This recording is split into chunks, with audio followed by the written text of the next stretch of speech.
They say you don't truly know someone until money is involved. I learned that lesson at 78 years old, sitting in a wheelchair at Denver International Airport, watching my daughter's plane take off without me. My name is Margaret, and I raised 3 children by myself after my husband died. I worked double shifts as a nurse for 30 years. I paid for their college educations. I gave them down payments for their first homes. I babysat their children while they built their careers. And when they said they needed to talk about my living situation, I trusted them. The flight was supposed to take us to my daughter Sarah's house in Colorado. She'd been so insistent. "Mom, you can't live alone anymore. We're worried about you." Her voice was honey sweet on the phone. Her husband drove me to the airport. He helped me check my bags. He wheeled me to the gate, chatting about how excited Sarah was to see me. Then his phone rang. He stepped away. When he came back, his face had changed. "Sarah says there's been a misunderstanding," he said, already backing away. "You're not actually on the flight. She'll call you later to explain." "Wait," I said. "What do you mean? My ticket—" "There is no ticket, Margaret." The way he said my name, not Mom anymore, just Margaret. "Sarah thinks it's time you figured things out on your own. You've been difficult lately." I watched him walk away. I watched him disappear into the crowd. I sat there for 6 hours before an airport supervisor found me, confused and alone, still clutching my purse. You want to know what difficult meant? It meant I'd questioned the bank statements. It meant I'd noticed $40,000 missing from my account. It meant I'd asked why I needed to sign a power of attorney form just in case. It meant I'd said no when she wanted me to add her name to the deed of my house. So she left me at an airport, like luggage no one wanted to claim. The hospital social worker who found me a bed that night cried when she heard my story. The police officer who took my statement actually said, "Ma'am, this is one of the worst cases of elder abandonment I've seen, and I've seen plenty." But here's what my daughter Sarah didn't know. Here's what none of them knew. I wasn't just a nurse. I was a nurse who invested carefully for 50 years. I wasn't just a mother. I was a mother who'd been documenting every forged signature, every manipulated conversation, every stolen dollar for 6 months. And I wasn't just a confused old woman in a wheelchair. I was a woman with $3 million, an attorney who specialized in elder abuse, and a will that was about to teach my children the most expensive lesson of their lives. If you want to see what happened when they realized what they'd done, subscribe to this channel and hit that notification bell. Trust me, you won't want to miss what comes next. Justice has a way of arriving when people least expect it. The fluorescent lights of Denver General Hospital hummed above me like dying wasps. 3 a.m. I'd been lying in this emergency room bed for 7 hours, listening to machines beep and nurses' shoes squeak on lineman floors. The smell of antiseptic couldn't quite mask something underneath. Desperation, maybe. Fear. All the things people leave behind in places like this. "Mrs. Chen?" A young woman appeared beside my bed, clipboard in hand. Her badge read, "Melissa Torres Social Services." She had kind eyes, the kind that had seen too much. "I'm so sorry about the wait. We're trying to find you a placement." A placement. I let the words sit between us, like I was furniture, a problem needing a solution. She pulled up a chair and I watched her review my chart. I knew what she was seeing. Widow, 78. 3 adult children listed as emergency contacts, none of whom answered their phones, none of whom came. "Mrs. Chen, I need to ask you some questions. Is there anyone else we can call? Friends? Other family?" I thought about my address book, filled with names of people who died or moved to retirement communities in Florida. I thought about my neighbor, Mrs. Patterson, who was 83 and barely managing herself. I thought about the book club I'd stopped attending 6 months ago because Sarah said I was tiring myself out unnecessarily. "No," I said simply. Melissa's pen paused on her form. "Your daughter, Sarah. We've called 15 times. It goes straight to voicemail." I imagine it does. "Mrs. Chen, Margaret, can you tell me what happened today, from the beginning?" So I did. I told her about the phone calls that started 3 months ago, how Sarah's voice had changed from busy but loving to something else, something calculating. It began the week after I questioned the bank statement. I'd been managing my own finances since 1975 when Richard died and left me with 3 children under 10 and a mortgage I couldn't pronounce. I learned fast. I learned to read every number, question every fee, track every penny, like my life depended on it, because it did. So when I saw the withdrawal for $40,000 on my April statement, I noticed. When I saw it was a check I didn't write, signed with my name in handwriting that almost looked like mine, I didn't panic. I documented. I called Sarah. "Honey, there's a check here I don't remember writing." "Oh, Mom." That tone, patient, patronizing. "We talked about this for the roof repairs, remember? You asked me to handle it." I didn't need roof repairs. A pause. Then, "Mom, are you feeling okay? You called me last month, really upset about the leak in the kitchen. You don't remember?" But I did remember. I remembered every conversation we'd had. I remembered that there was no leak. I remembered being a nurse for 33 years, remembering medication schedules for 40 patients a shift, and my memory was exactly as sharp as it had always been. That's when I knew I didn't confront her. That was the 60-year-old nurse in me, the one who'd learned that you don't accuse someone of lying when they're holding something you need. You smile, you nod, you wait, and you gather evidence. I started keeping a journal. Every conversation dated and detailed. Every document she asked me to sign, I made copies before signing. When she brought papers about updating my will, I took photos. When she mentioned power of attorney, just in case you get sick, I recorded the conversation on my phone. David, that's Sarah's husband, he started coming by more often, always friendly, always helpful. "Let me check that door lock for you, Mom. Let me take a look at your computer. Make sure it's running smoothly." I let him, and I watched him scroll through my email. I watched him write down my passwords when he thought I was in the kitchen making tea. I watched him photograph my desk drawer, the one with my financial statements. "All set," he'd call out, and I'd shuffle back in with cookies I'd baked, playing the grateful old woman. The second withdrawal was in May, $35,000. This time for medical expenses I never incurred. The third was in June, $50,000, for home modifications that never happened. My son Marcus called me once during those months. "Mom, Sarah says you're having memory problems. She says you keep forgetting conversations." Is that what she says? She's worried about you living alone. She mentioned maybe it's time to consider, assisted living. "Your sister has been very attentive lately," I said carefully. "She's always been good to you, Mom." I thought about Sarah at 16, caught stealing $20 from my purse. I thought about Sarah at 24, lying about graduating college when she'd dropped out sophomore year. I thought about Sarah at 31, borrowing $5,000 for emergency surgery that never happened. I thought about how I'd forgiven every time because that's what mothers do. "Yes," I said. "Very good." My daughter Lisa, the youngest, didn't call at all.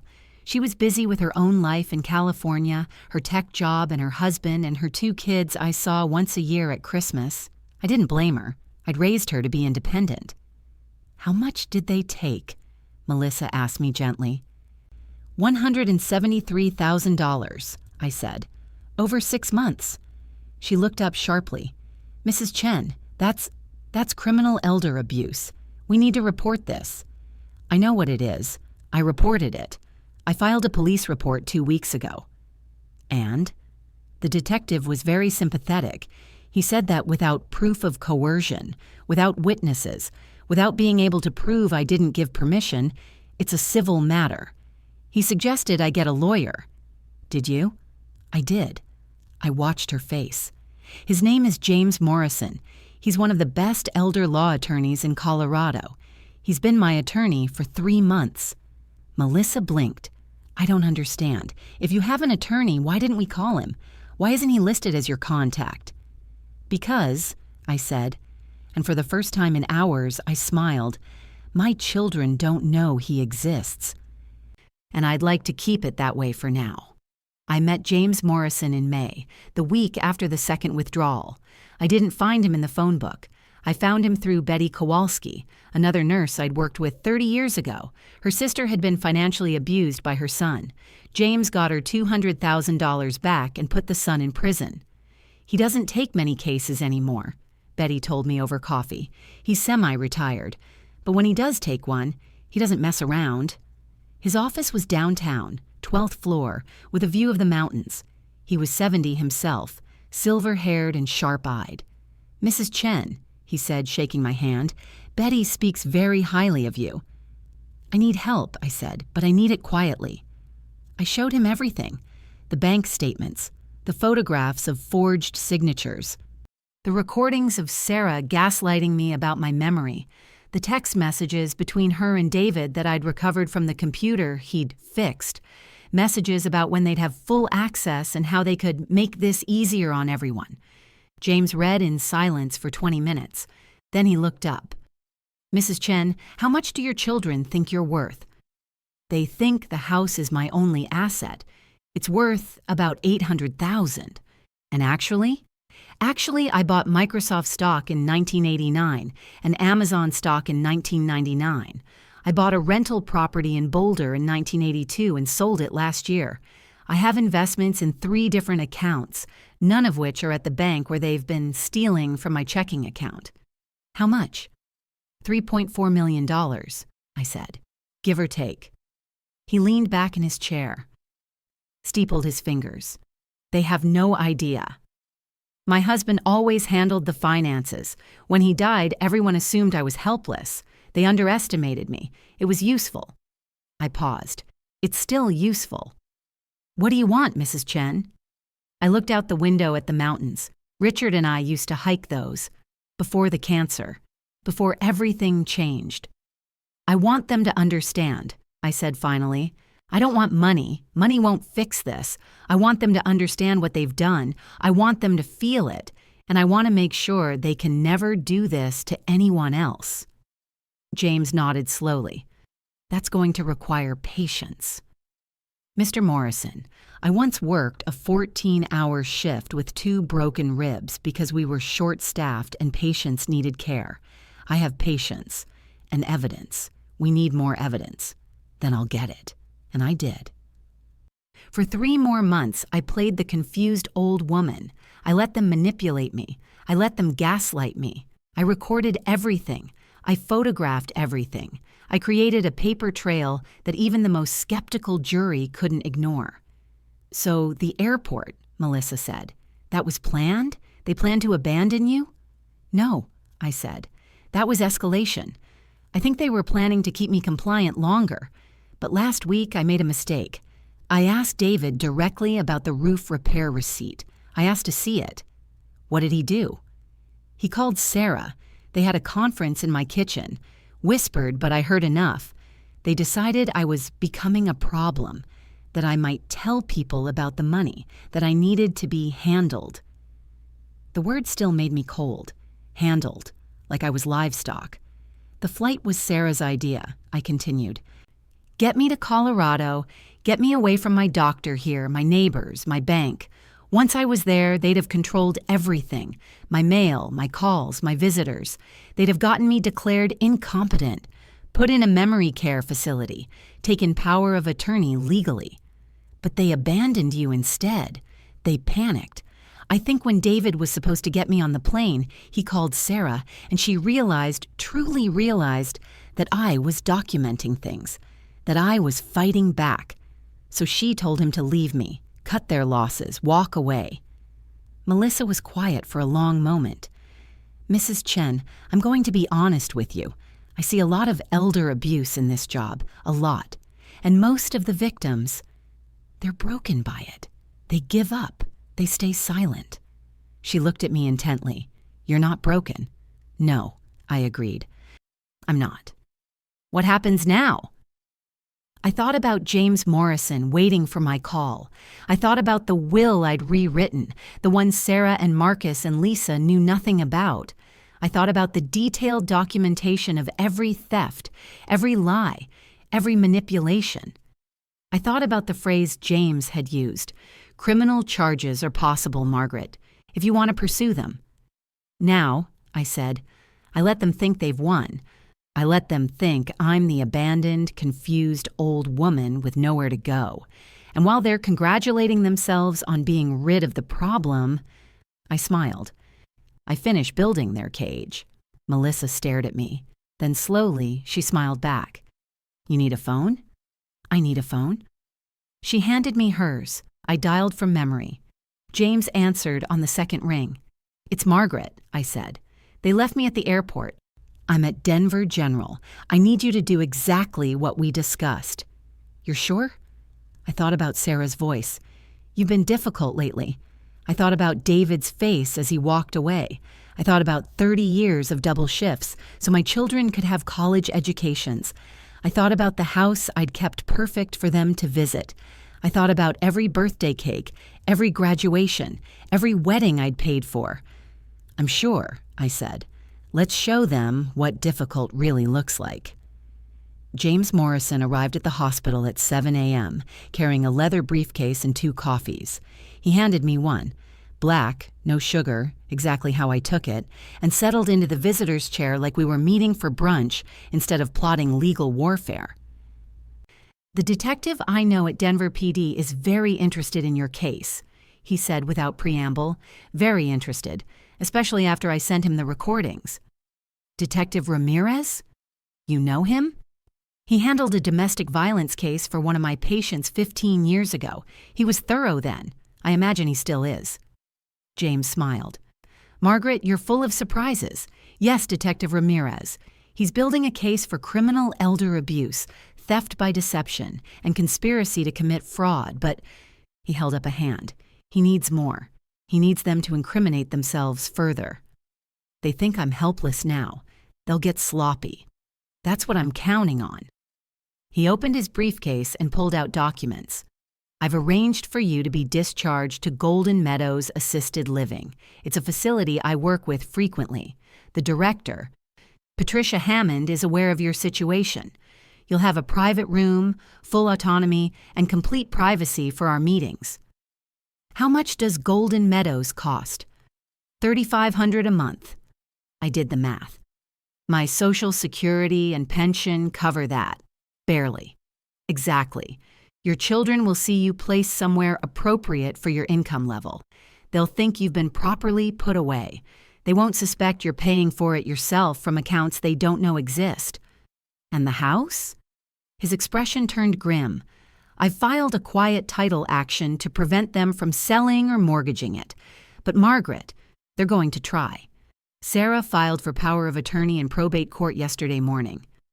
My coffee suddenly tasted like ash. Already? She claimed you're incompetent to manage your affairs due to advanced dementia and acute confusion. She submitted an affidavit from a Dr. Kenneth Hartley stating that you've been his patient for 2 years and show significant cognitive decline. I've never heard of Kenneth Hartley. I know. I've already filed a counter affidavit from your actual physician, Dr. Susan Yee, stating that you're of completely sound mind. I've also subpoenaed Dr. Hartley's records. He's going to have a very bad time explaining how he diagnosed someone he's never met. I leaned back against the thin hospital pillow. The rage was there, hot and bright, but underneath it was something colder, harder. She hired someone to lie about my mental capacity. She did, which gives us fraud, which makes this much easier to prosecute. James pulled out another document. I need you to sign this. It's a limited power of attorney, giving me authority to act on your behalf in legal and financial matters. It's very specific. I can't access your money or sell your property. I can only defend your interests. I read every word, nurse's habit. Trust but verify. There's a notary coming at 8, he continued. She'll witness your signature and conduct a brief competency assessment, video recorded.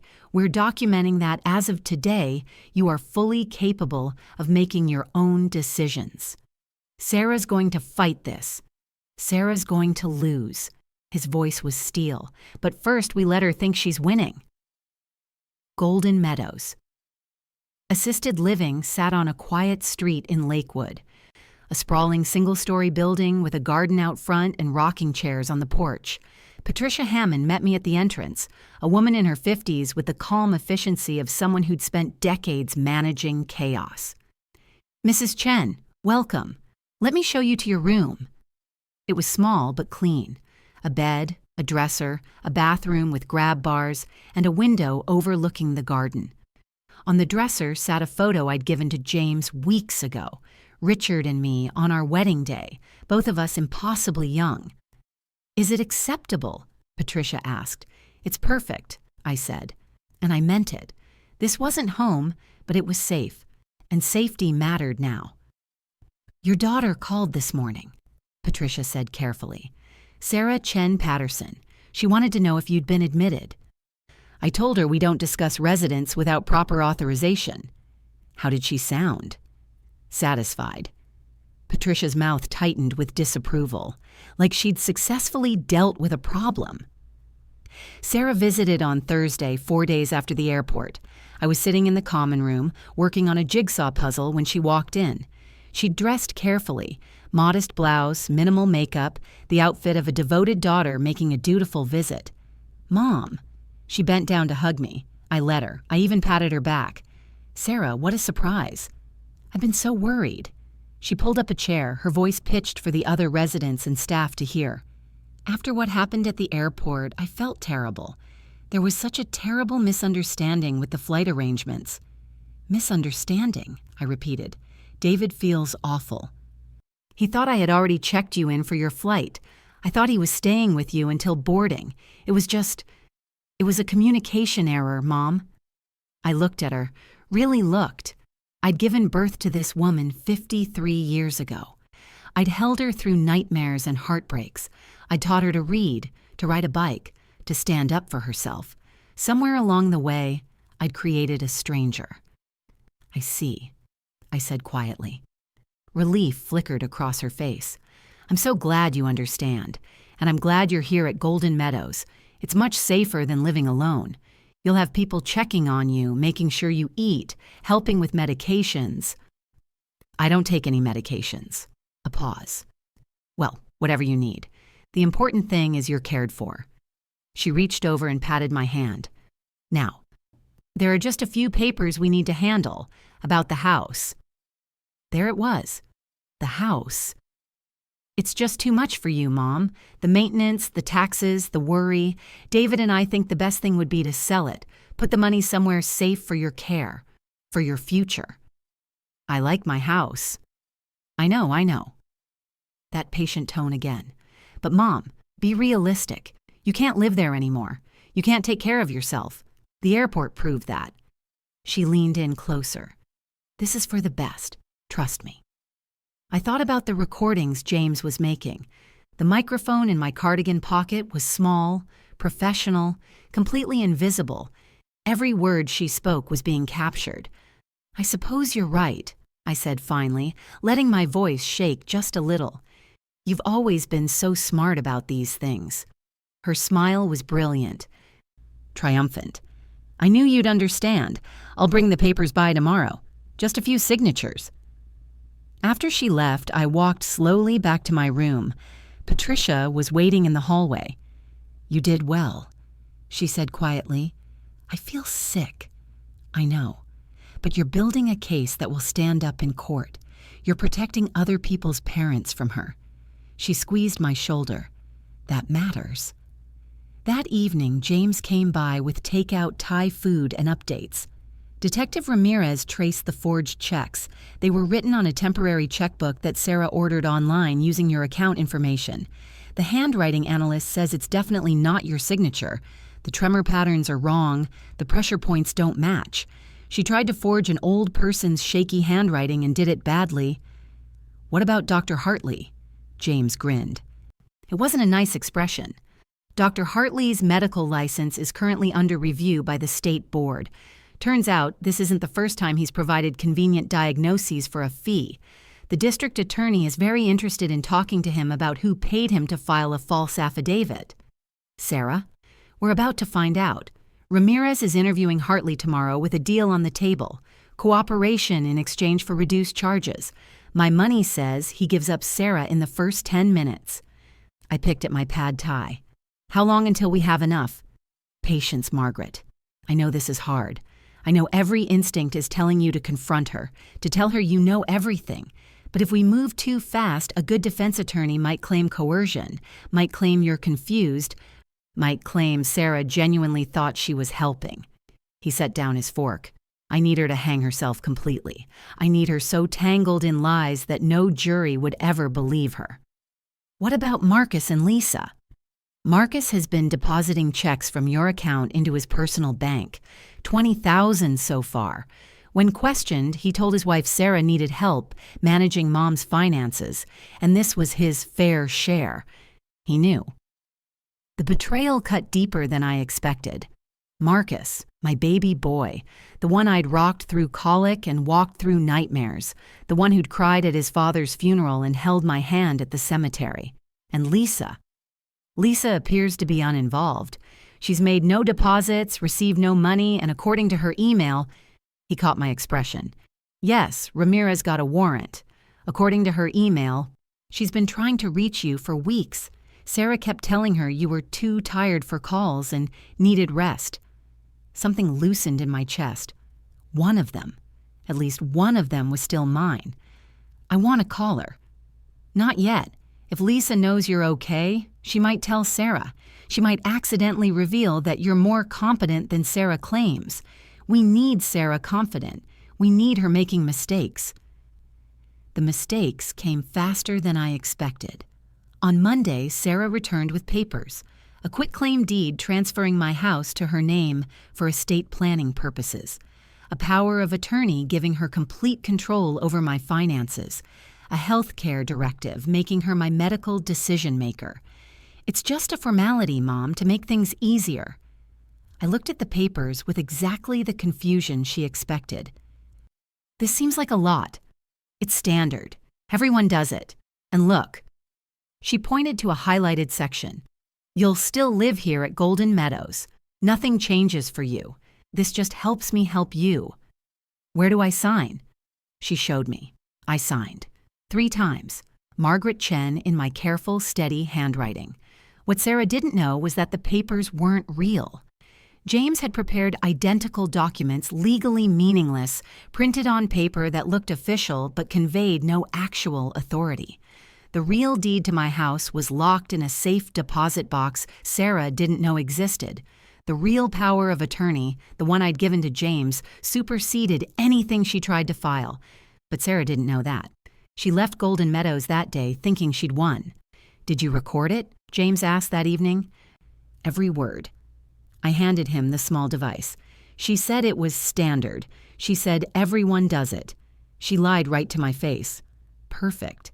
That's elder fraud, obtaining signatures under false pretenses, and theft by deception. The DA is going to love this. 2 weeks passed. Sarah didn't visit. Neither did Marcus. I spent my days in the common room playing cards with other residents and working puzzles.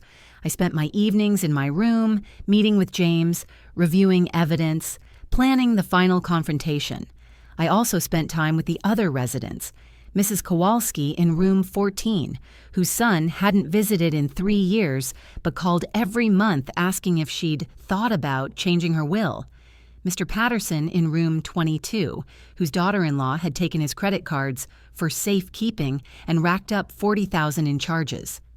Ms. Kowalski, Deborah Washington in room 8, who whispered to me over coffee that her grandson was pressuring her to invest in his business opportunity. There were 12 of us. 12 people over 70 with children or family members who saw them as assets to be liquidated rather than people to be loved. You should talk to James Morrison, I told each of them, quietly, carefully. He helps people like us. By the end of the month, James had 11 new clients. By the end of the year, he told me later, he'd have 30. Golden Meadows became something of a headquarters for elderly people fighting back. Patricia started calling us Margaret's Army. The call came on a Tuesday evening. My daughter, Lisa, finally breaking through Sarah's blockade. Mom, is that really you? I started crying before I could stop myself. Lisa, baby. Oh my God. Mom, I've been trying to reach you for weeks. Sarah kept saying you were too tired, that you needed rest, that I shouldn't bother you. But then Mrs. Patterson, your neighbor, she called me and said she saw Sarah and David moving things out of your house and you were nowhere around and she was talking fast, panicked. Mom, where are you? Are you okay? What's happening? I'm at Golden Meadows Assisted Living in Lakewood, I said. I'm safe. I'm okay. Why are you in assisted living? You don't need... She stopped. Sarah did something, didn't she? This was the moment. I could tell Lisa everything. I could have an ally, someone on my side who knew the truth. But James's voice echoed in my head. If Lisa knows, she might tell Sarah. Lisa, I need you to trust me. Can you do that? Of course. But I need you to act like nothing is wrong. I need you to let Sarah think she's in control. Can you do that for me? Just for a little while longer? Silence. Then, Mom, you're scaring me. I know, but I promise you, I have a plan. I have help. And when this is over, I'll explain everything. I took a breath. But right now, I need you to be patient. How long? I looked at James, who was listening on another phone.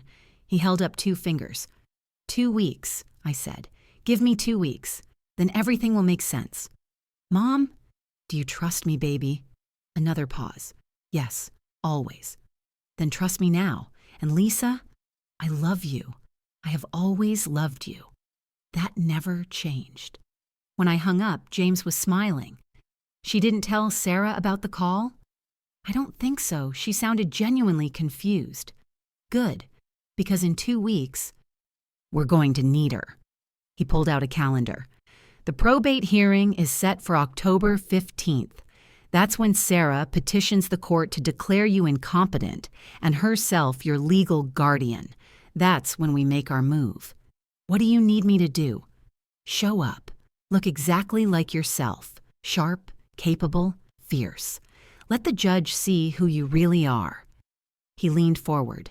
And Margaret, bring the recordings, bring the bank statements, bring every piece of evidence we've collected, because we're going to bury her.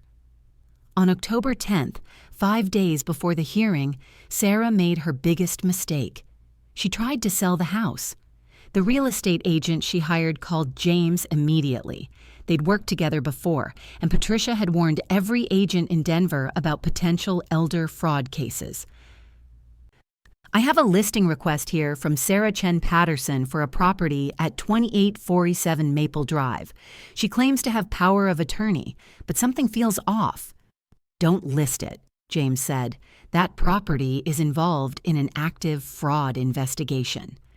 Sarah's next mistake was calling Golden Meadows. Furious. Why hasn't the house sold? I have power of attorney. I have the legal right. Ms. Chen Patterson, Patricia said calmly, your mother's property is her property. We don't facilitate real estate transactions here. She can't make those decisions. She's incompetent. According to whom? According to her doctor. According to... Sarah caught herself. Look, I'm doing what's best for my mother.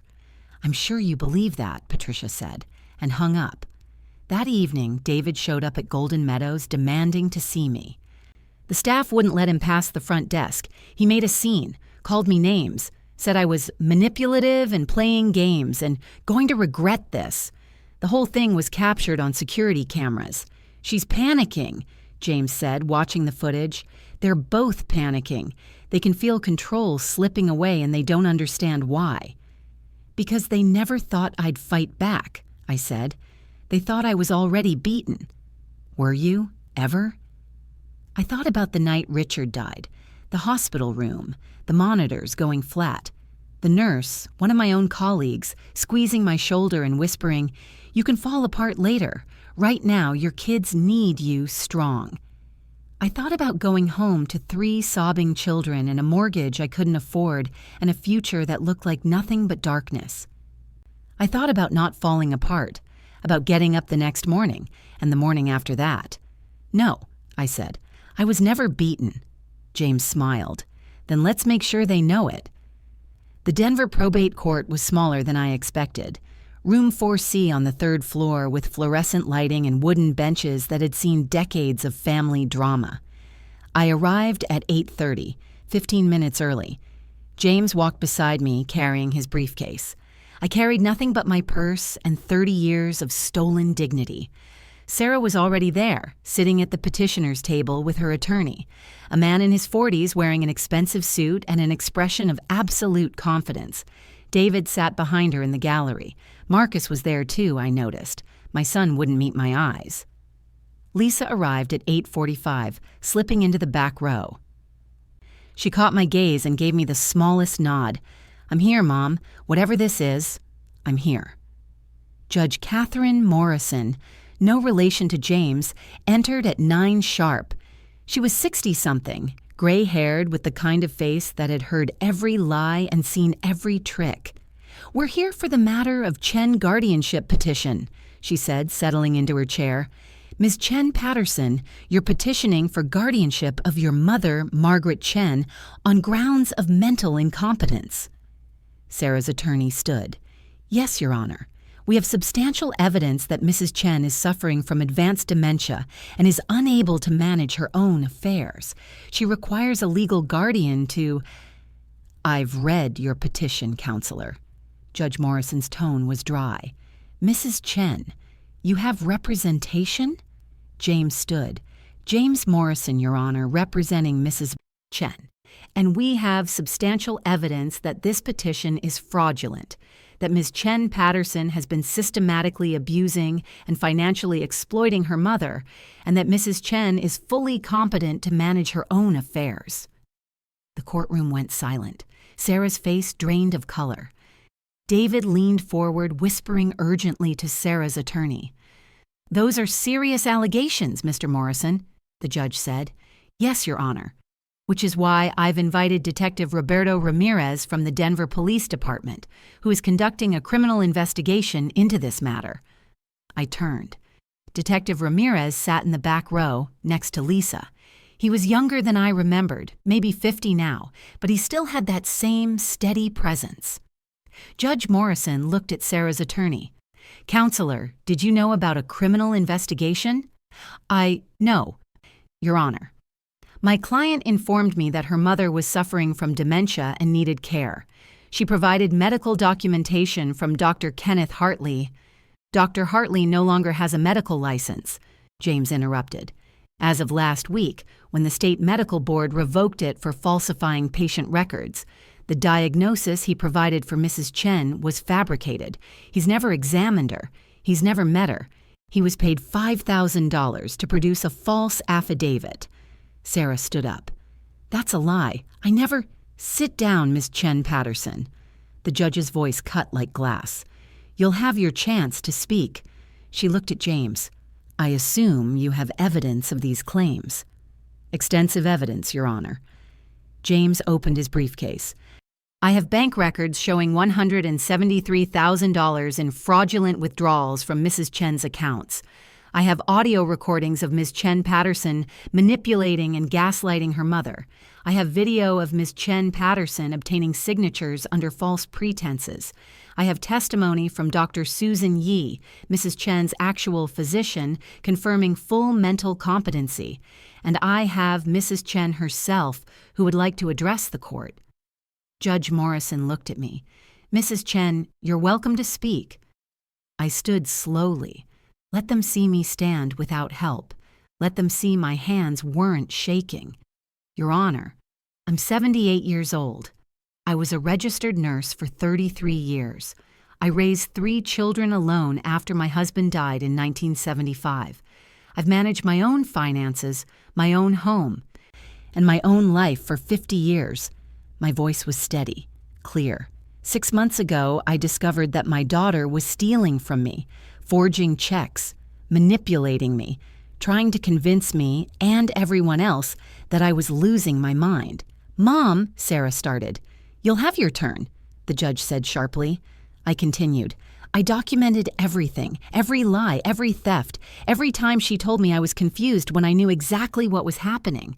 And 2 weeks ago, she had her husband abandon me at Denver International Airport because I was becoming difficult, because I was starting to question her." I reached into my purse and pulled out a small device. This is one of 43 recordings I made over 6 months. "Would you like to hear it, Your Honor?" "Please." James connected the device to a small speaker. Sarah's voice filled the courtroom. "Mom, you're confused again. We talked about this. You asked me to handle the roof repairs, remember?" My voice, "I don't remember any roof repairs." Sarah's voice, "This is exactly what I'm worried about. You're forgetting entire conversations. Maybe we should talk to your doctor about medication." My voice, "There's nothing wrong with my memory, Sarah." A pause, then Sarah's voice, colder now. "Mom, you need to face reality. You're not capable of living alone anymore. This is for your own good." James stopped the recording. That conversation occurred on April 18th. There were no roof repairs.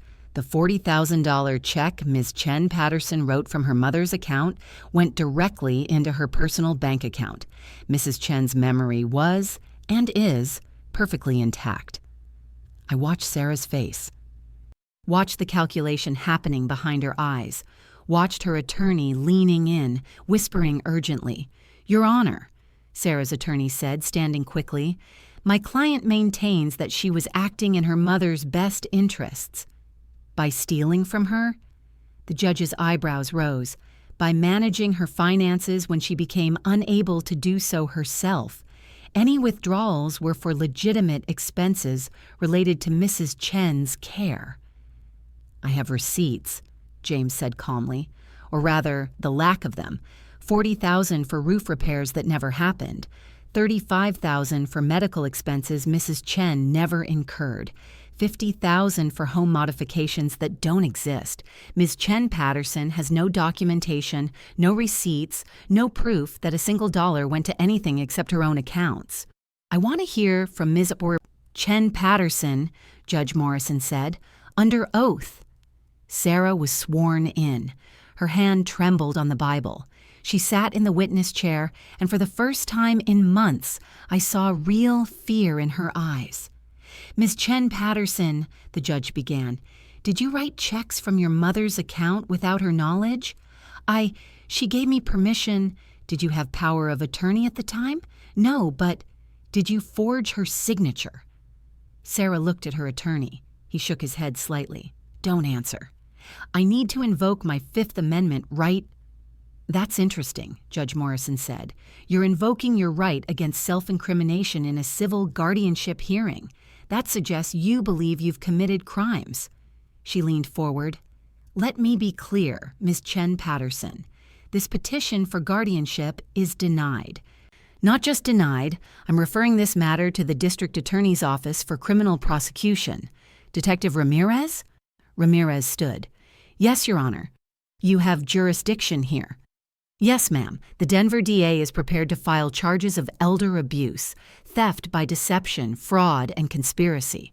We've been building this case for 3 months." Sarah turned to look at me. Finally, really looked at me. "You," she whispered. "You set me up." "No," I stood again. Let her see me standing. "I documented you committing crimes. There's a difference. You recorded me. You were playing some kind of game." "I was protecting myself," I said quietly. "From my own daughter. Do you understand how that feels, Sarah?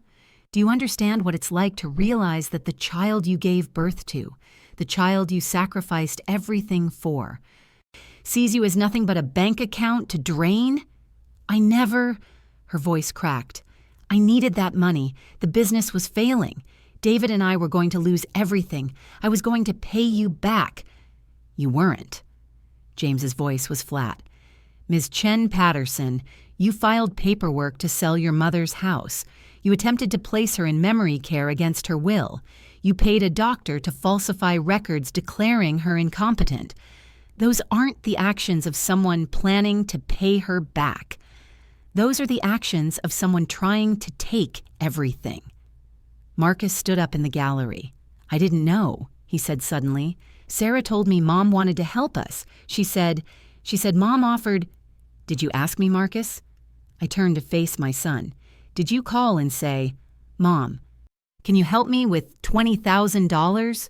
Or did Sarah just hand you checks and tell you not to worry about where they came from? He looked away. That was answer enough. Your Honor, James said, I have one more document to present. Mrs. Chen's last will and testament, updated 3 months ago and held in secure custody by my firm. He handed copies to the judge, to Sarah's attorney, and placed one on the table in front of me. I didn't need to read it. I'd written every word. Judge Morrison read in silence. Her expression didn't change, but something shifted in her posture. When she looked up, she looked directly at Sarah. Ms. Chen Patterson, according to this will, you are bequeathed the sum of $1.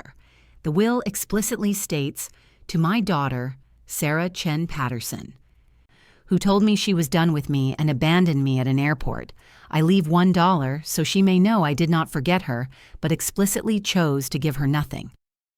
The judge paused.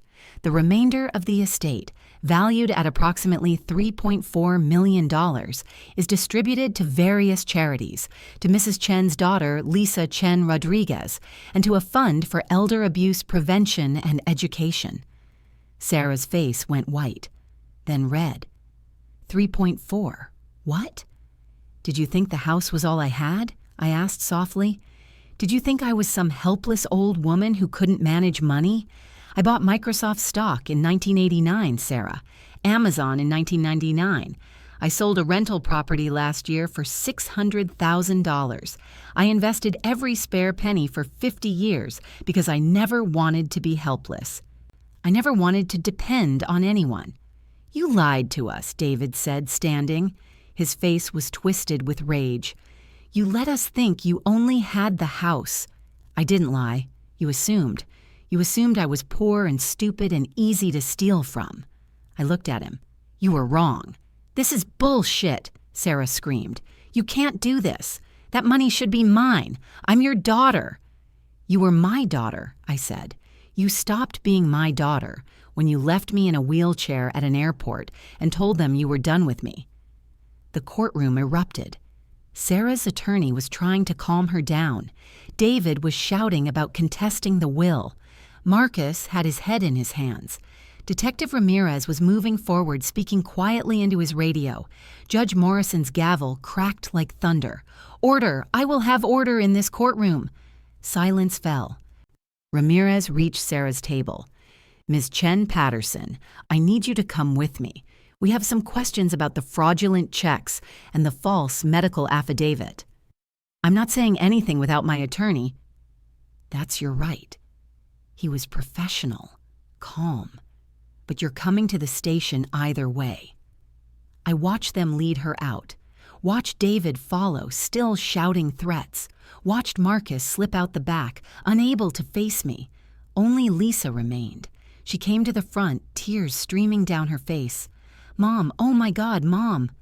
I held out my arms and she collapsed into them, my youngest, my baby, still mine. I'm so sorry, she sobbed. I should have known. I should have checked on you more. I should have. Shh. You didn't know because I didn't want you to know. I needed Sarah to think she was succeeding. I needed her to incriminate herself completely.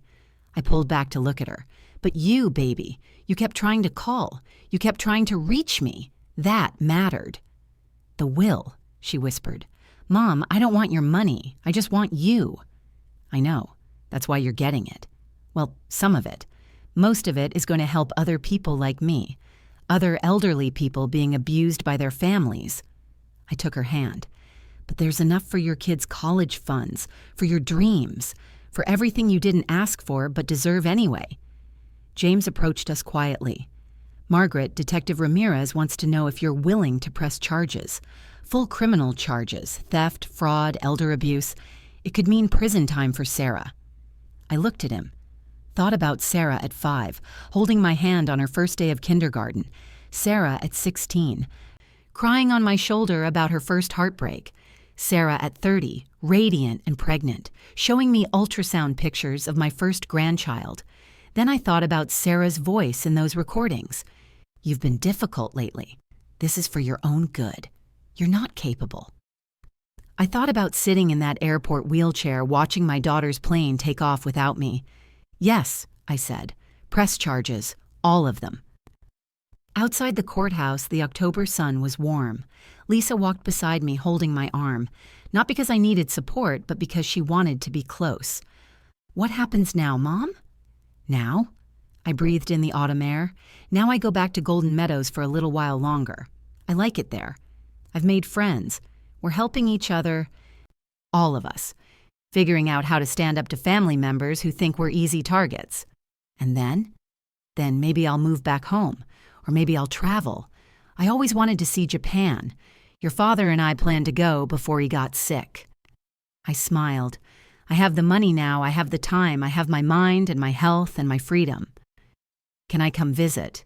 Can the kids come visit? Baby, you can visit any time you want. You and those grandchildren I never see enough of. I squeezed her hand. You're my family, Lisa. You and James and Patricia and all those people at Golden Meadows who are fighting their own battles. That's my family now. My phone buzzed. A text from Patricia. We're having a celebration dinner tonight. Meatloaf and mashed potatoes. Your favorite. Mrs. Kowalski says her son finally agreed to pay back what he stole. Mr. Patterson's daughter-in-law is in settlement talks. You started something, Margaret. I showed Lisa the text. Mom, she said softly, you're kind of a badass. I laughed, really laughed. For the first time in months, the sound came easy and free. I'm 78 years old, I said. I survived nursing school, raising 3 kids alone, and 50 years of managing money in a world that told me women couldn't do math. Did you think your sister was going to break me? No, Lisa said. I guess I didn't. We walked to James's car. He was on his phone, probably talking to Ramirez or the DA or one of his new clients from Golden Meadows. He told me last week that he was coming out of retirement fully.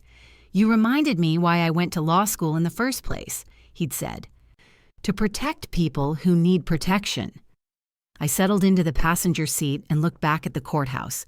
Somewhere in there, Sarah was being processed, fingerprinted, photographed, learning that actions have consequences. I didn't feel triumphant. I felt tired and sad and free.